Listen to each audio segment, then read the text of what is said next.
ሰላም ሰላም የሀገር ልጆች እንዴት ናችሁ? ሰላም ናችሁ ወይ? ሰላማችሁ በያላችሁበት ይብዛልኝ ውዶችዬ። ቤተሰብ ስለሆናችሁ አመሰግናለሁ። ቤተሰብ ያልሆናችሁም ቤተሰብ ሁኑ። እሺ ዛሬ እንደተለመደው በአንድ ርዕስ ላይ እንወያያለን። እኔ ለከሳው እኔ ለነጣው እንደምን አደርሽ ቢለኝ አጣው ትላለች እኛ ሀገር አንድ ሴትዮና እንደ አባባል ነው። ከኛ ሀገር ያለች ልጅ ናት ያለችው ወይስ ሌላ ቦታ ያለች ናት ያለችው የሚለውን እርግጠኛ አይደለሁም፣ ግን እንደዛ ሲባል ሰማለሁ ብዙ ጊዜ ማለት ነውና በጣም በሚያሳዝን ሁኔታ ለምን እንደው ባላውቅም ብዙ ሰዎች እኛ ለተቸገር ሰላም ማለት ይጸየፋሉ። እኛ እኮ እነሱ ጋር ልመና አልሄድንም፣ የእነሱ እርዳታ አልጠየቅንም፣ ግን ሰላም ለማለት ይጸየፋሉ። አንዳንዶች ደግሞ በጣም ሀብታም ነው ሰውየው፣ ወይም ደግሞ ራሱን ችሎ እየኖረ ነው፣ ትንሽ ሀብት አለው እና ያ ሰውዬ ያንን ሰውዬ ሰላም ለማለት ወይ ደግሞ ትንሽ ዝምድና ካላቸው እሱ እኮ ዘመዴ ነው ምናምን ብሎ ለማውራት በጣም ይጣደፋሉ።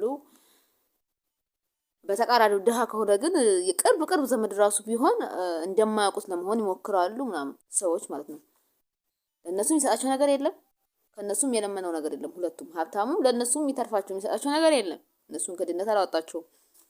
ወይም ደግሞ ድሃው እነሱ ጋር ልመና አልመጣም፣ ግን እሱ ሀብታም ለሆነ ወይም እሱ ደሃ ለሆነ ሰዎች ወይ ያሽቃብጣሉ ወይ እሱ ሰላም ለማለት ይጸየፋሉ ማለት ነው። እንደ ሀብቱ መጠንና እንደ ድህነቱ መጠን ለምንድን ነው ያ የሚሆነው? በጣም የሚያሳዝን ነገር ነው። ሰው ድህነቱ ለራሱ ነው፣ ሀብቱም ለራሱ ነው። ምን ችግር አለው? ሰውን በሰውነቱ ብንመዝነው ጥሩ ነው ብዬ አስባለሁ።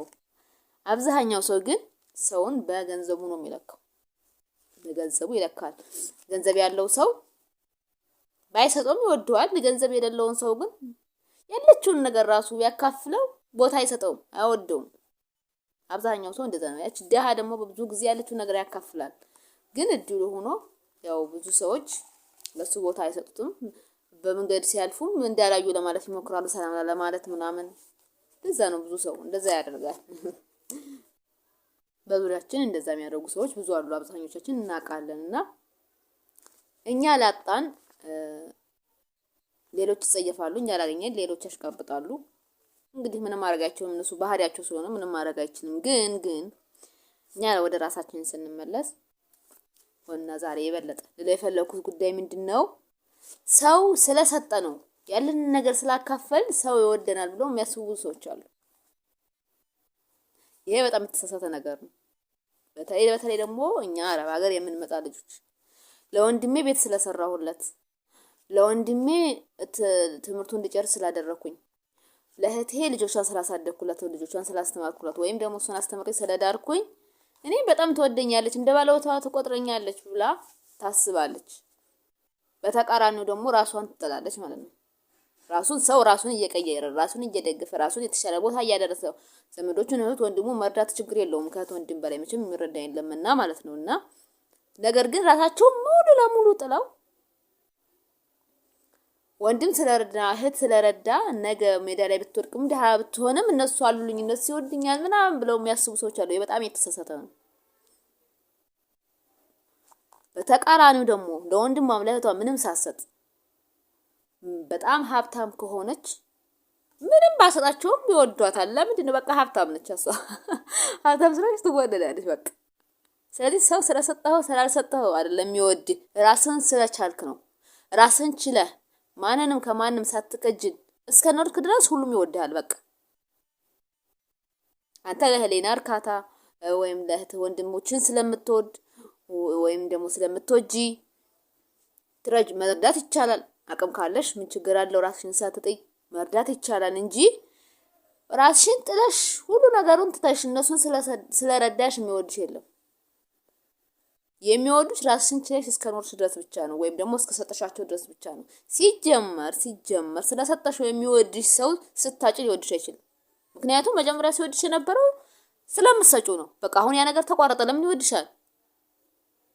ስለዚህ ስለሰጠን ብዙ ሰው ይወደናል ብለን የምናስብ እህቶች አለ። በጣም ምንሞኛለን። አይ እኔ ቤተሰቦቼ ይኖሩልኝ እንጂ ለቤተሰቦቼ ነው የምኖረው፣ ለእህት ወንድሜ ነው የምኖረው፣ እነሱ ከተማሩ እነሱ ካገቡ ከወለዱ እኔ ደስተኛ ሆናለሁ ምናምን ይላሉ።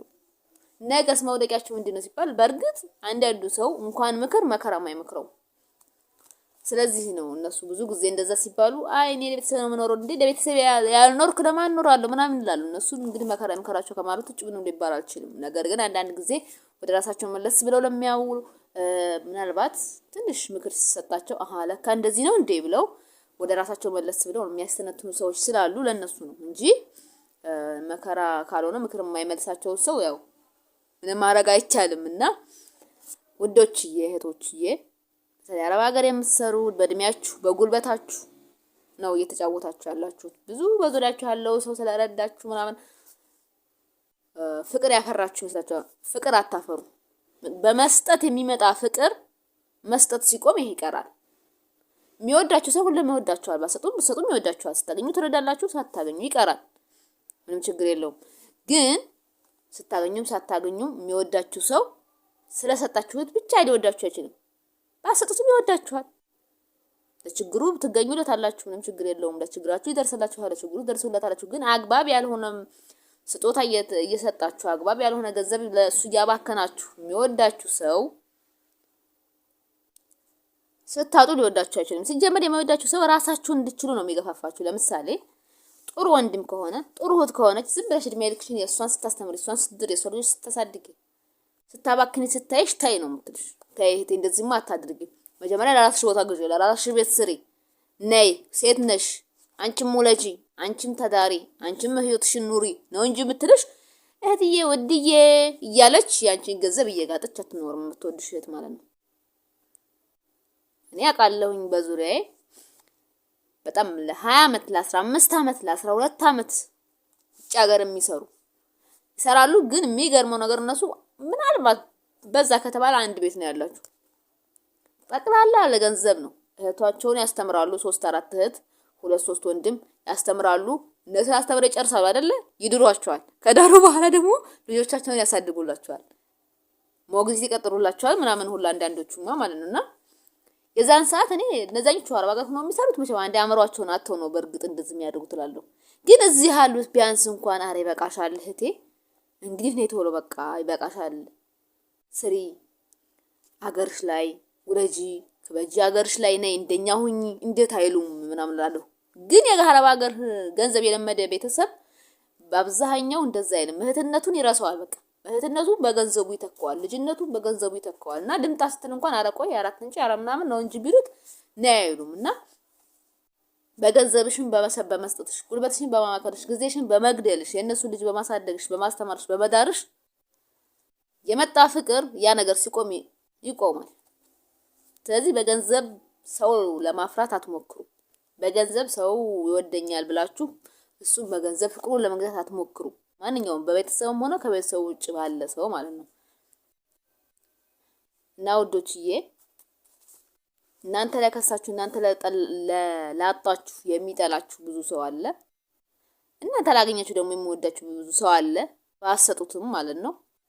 ስለዚህ በገንዘብም ሆነ በስጦታ የሚገኝ ፍቅር የሚመጣ ፍቅር ውሸት ነው፣ የውሸት ነው። ያ ነገር ሲቆም ይቆማል እሱም ማለት ነውና እናንተ ሀገር ጥላችሁ ተሰዳችሁ አረብ ሀገር ላይ 10 አመት 5 አመት 12 አመት 15 አመት ተቀምጣችሁ አረብ ሀገር ላይ ስለተበዘበዛችሁና ገንዘብ ለቤተሰብ ስለካችሁ ቤተሰብ እናንተን ባለውለታ አድርጎ አይዛችሁ ጭራሽ ይረሳችኋል። ልጁ መሆኑን እህት ወንድም መሆናችሁን ይረሳችኋል። አገር ቤት ስትገቡ እንደ አዲስ እንደ እንግዳ እንደ ሩቅ ዘመድ ነው የሚያዩዋችሁ።